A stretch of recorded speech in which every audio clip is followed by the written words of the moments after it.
Advocate মামুনকে restaurant মালিক সমিতির সংবর্ধনা।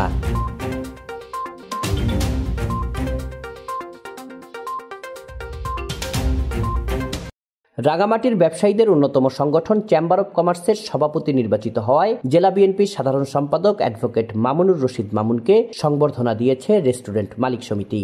বৃহস্পতিবার সকালে চেম্বার হলরুমে অ্যাডভোকেট মামুনকে ফুলেল শুভেচ্ছা ও সম্মাননা স্মারক প্রদান করেন সমিতির নেতারা।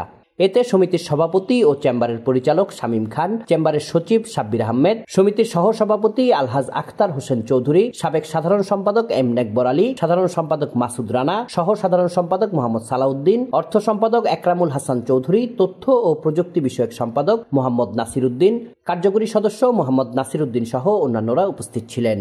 এ সময় অ্যাডভোকেট মামুন বলেন, রেস্টুরেন্ট ব্যবসায়ীরা দেশের জিডিপিতে 7.5% অবদান রাখছে। পর্যটন শহর রাঙামাটিতে 1.5 শতাধিক রেস্টুরেন্ট রয়েছে, যার মাধ্যমে আগত পর্যটক ও স্থানীয়দের চাহিদা মেটানো হচ্ছে। তিনি গ্রাহকদের সাথে সুন্দর ব্যবহার ও উন্নত সেবা নিশ্চিতের জন্য রেস্টুরেন্ট ব্যবসায়ীদের প্রতি আহ্বান জানান। এছাড়াও রাঙামাটির রেস্টুরেন্ট ব্যবসায়ীদের চেম্বার অব কমার্সের পক্ষ থেকে সার্বিক সহযোগিতার আশ্বাস দেন অ্যাডভোকেট মামুন।